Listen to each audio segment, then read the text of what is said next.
The leader of the Night Owls gets a Black Series release. Here's your look at the Hasbro Star Wars The Black Series, Star Wars The Mandalorian, Bo-Katan Kryze.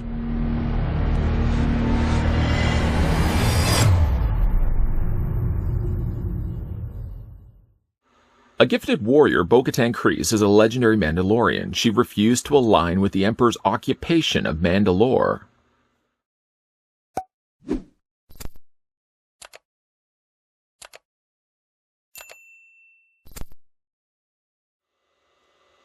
Before we take to the review of Bo-Katan, the first thing we're going to want to do is figure out how tall the figure stands. I'd like to as well thank the folks who are at Hasbro that provided the sample of Bo-Katan that we could have a look at in this review. Taking the tape measure right to the very top of her head, stop it right there. According to the readout, Bo-Katan stands 5.7 inches in height. Switching that quickly to centimeters, the figure then stands 14.5 or 14.5 centimeters tall. The figure includes 3 accessories, 4 technically if you count the jetpack that's currently located on her back. Those starting first, we'll go with the smallest accessories. Careful not to lose these because they are slightly smaller in design. She does come included with a pair of Westar 34 blaster pistols, molded nicely here in a very dark gunmetal gray. Short of actually just a little bit of brown that they've added to the handles, all of it is just the molded plastic. They are nice little futuristic blasters you can display in her hands. You'll also see the area right around the trigger, there's a very obvious hole.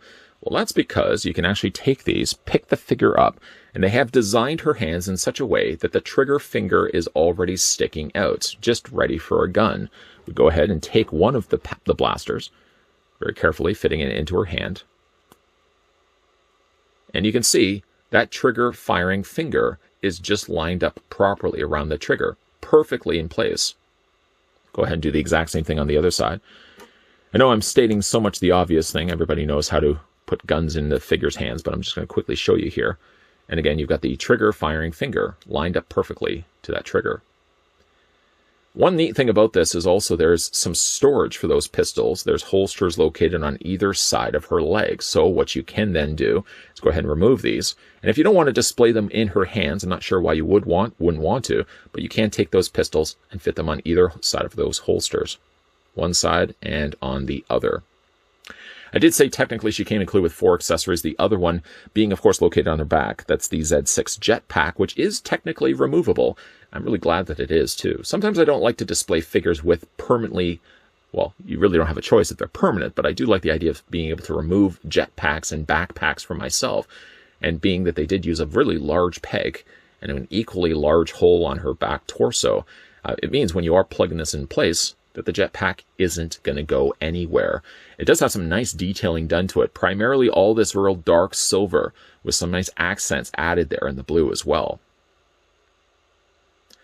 The last thing she comes included with, let's just go ahead and put her down for 1 second.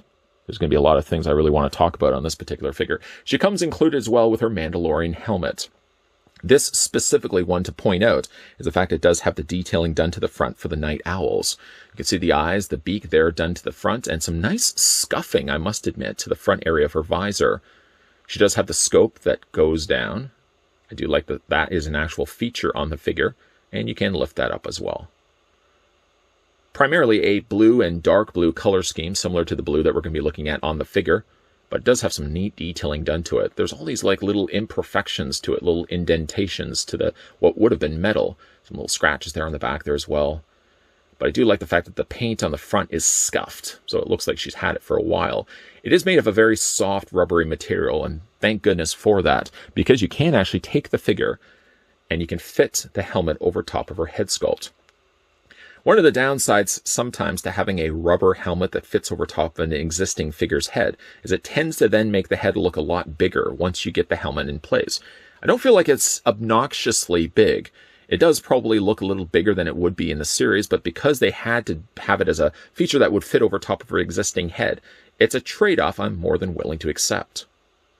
Boy, does that look great. The downside I feel to this, though, and while I do appreciate the fact that they did have a removable helmet to it, I worry, though, because the head sculpt is so good underneath, consistent, repeated putting on the helmets, removing it, putting on the helmet, removing it, I feel like it may start rubbing up against the paint on the face. and may eventually smudge it, scuff it, or remove it completely. So I probably may not display it all the time with the helmet. And I feel like I'm almost even doing a disservice by having it displayed with the helmet on, because the head sculpt is so good without it. I'm going to put the helmet to the side for the time being. I want to get a closer look at Bo-Katan. Now, in the series, she has also voiced as well in many animated episodes that feature Bo-Katan, played by Katie Sackhoff. Many of you probably may not recognize Katie Sackhoff from Star Wars, but most definitely would probably recognize her as Starbuck in the original, or not the original, the re-released, rebooted, I guess you could consider, the Battlestar Galactica series, which is really the thing that got me on board liking Katie Sackhoff in the first place. She's been in various movies ever since. Of course, now she's voicing and playing in live action in The Mandalorian, Bo-Katan. I must say, that is probably one of the best likenesses I've seen on a figure. I don't know what was involved in order to get from start to finish, whether they actually had to scan the head sculpt of Katie Sackhoff, or a talented artist simply just went in there and sculpted the head sculpt. But that is definitely, without a doubt, a good likeness of Bo-Katan. And really, I was going to say just Katie Sackhoff as a whole. And the face is so good on this.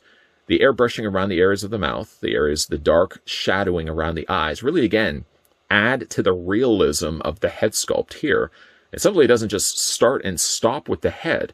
I mean, there's a lot of detailing that they also incorporated to the rest of her armor here. The scuffing of the silver added to an otherwise dark gunmetal gray. She has, of course, on the sides, you can see this scuffed symbol there on her shoulders. Now, this is actually a softer rubber. It looks like what they did was they applied this to the plastic arm. But it is pretty, similar color, actually, the blue here, to what she has on the gauntlets lower down on her arm. I don't want to continue to go back to the head sculpt, but the head sculpt is, again, one of the best head sculpts I've seen. Maybe I'm just not collecting nearly enough of the Star Wars Black Series. I probably may find myself saying the same thing about a lot of these figures if I am able to pick these ones up. Now, the color costume is actually kind of hard to pinpoint. In a way, it kind of looks gray, but when you've got light hitting it from certain angles, it almost has like a slight greenish tint to it.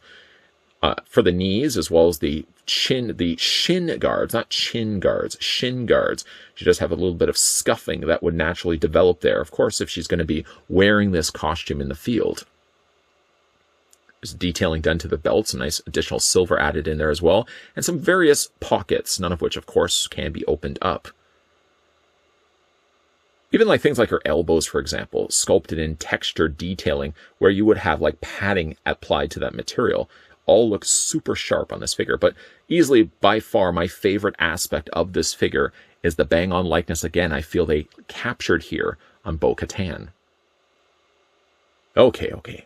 Stop talking about her head sculpt. I guess we could talk about her head one last time for the posability on Bo-Katan. Her head rotates all the way around, as I'm currently demonstrating here. The head also moves up, the head also moves down. But it seems to be the case that they have two ball joints working here. One ball joint that is clearly attached to the top of her head, but then a secondary ball joint at the base of her neck. That's a nice little touch. I'm glad to see that they used two ball joints. It does give her a lot more range of motion. It's sort of eerie, the fact that I'm rotating a small head sculpt of Katie Sackhoff. The arms do hinge out, but they seem quite limited. This one arm is very on the tight side. Even the few hours that I've actually had this figure in my possession, there seems to be like a real stopping, kind of a clicking part of this arm here. This other arm's fine. It moves out perfectly fine at all. And actually, with the arms fully extended, you get the arms at a very comfortable 90-degree angle bend. You can also rotate the arm all the way around. She doesn't have necessarily a swivel anywhere in the bicep area, but she does possess a swivel in the forearm. It swivels back and forth this way. She does have a bend at the elbow. The rather interesting thing about the elbows, more so I'll talk about it when we get to the knees, is that they're single hinges, but they almost seem to have different steps to them. Like there's ledges that the joint hits and then stops right there. In some ways, it almost serves as a double hinge, but it only really is a one hinge job. Does that make any sense? Like you can kind of see right there, it clicks, and it clicks again. Her hand rotates all the way around. It hinges also back and forth. The upper torso is on a ball joint, so you can move that all the way around. Sometimes when you are moving the ball joints on the torso, sometimes you end up shifting the jetpack just a little bit. Her legs split out, and luckily the holsters, being that they're attached not necessarily to the thighs, but they're sort of just levitating right there. It means that when you are moving the legs out, the holsters stay out of the way. And that's always a good thing as well. The legs move forward and back. She does have a swivel, and the swivel actually is concealed not only by the holster, but also the silver plate located on the side of her leg. Now this is, again, really interesting when you look at the knees. It seems more the case when we're looking at the knees than the elbows, but it sort of is the same thing. It looks like it's a single hinge, but it works as sort of several different steps and several different stages. Again, it looks like it's a double hinge joint, but in actual fact, it seems only like it's a single hinge joint doing all the work. That's really clever. I don't think I've seen that before. The leg does swivel as well in that same area where it also bends. As for the feet, they move up and down. You can also rotate them back and forth as well. And yes, similar to other Black Series figures from the few that I've collected, she does have peg holes on the undersides of her feet as well. Bo-Katan is a great looking figure.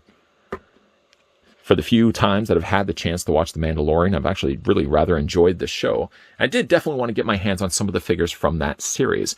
Bo-Katan for me is a standout character, and I guess maybe I'm a bit biased. That was a big one that grew up loving the original not the original, but the follow-up series, because it was still sort of in that same universe. The follow-up series, Battlestar Galactica, was really the thing that got me introduced to the actress Katie Sackhoff. It's nice to see that she's also continuing on sticking with sci-fi, as she's been doing a great job of Bo-Katan in the Mandalorian series. I'll tell you one positive thing that's come from me having a look at Bo-Katan. It's now sparked my intrigue of wanting to go out and collect more of the Star Wars The Black Series line. Because really up to this point, I had only collected a few figures here or there of characters I was the most interested in. But seeing how good of a likeness it is on Bo-Katan here, maybe I may want to start going out and collecting more of the Black Series. I don't really know what was involved to actually get the likeness so good on Bo, whether a 3D scan was required on actress Katie Sackhoff, or simply just a talented artist over at Hasbro sculpted this head sculpt from scratch. But whatever the case may be, this is one of the best head sculpts I've seen on a smaller scale figure. And again, being that I've missed my opportunity of collecting the Black Series up to this point, other than a few figures here and there, maybe this is what the Black Series is known for. Great looking head sculpts on superposable bodies.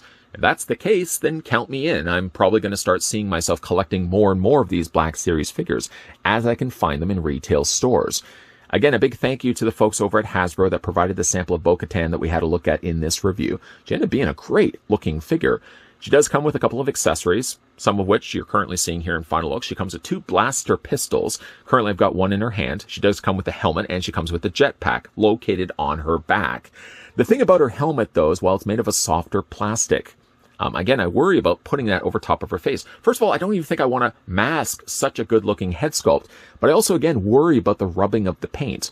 Again, whenever it be the case when you even smaller scale figures that I had growing up as a kid, whenever you put a helmet on top of a figure and then you take it off, and you put the helmet on again, eventually that paint starts wearing away on the face. And I certainly don't want that happening with Bo-Katan because the head sculpt is so good on the figure. Again, a big thank you to the folks over at Hasbro that provided the sample of Bo-Katan. What do you guys think of the figure? Let me know down below in the comments section.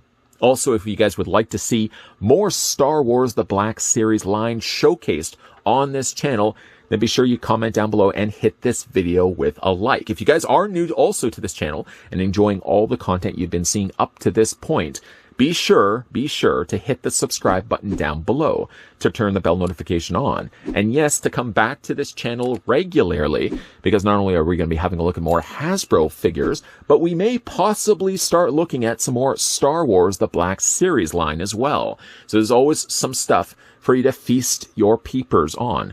Always stuff coming your way, guys. So as always, thanks for watching. I'll see you guys next time.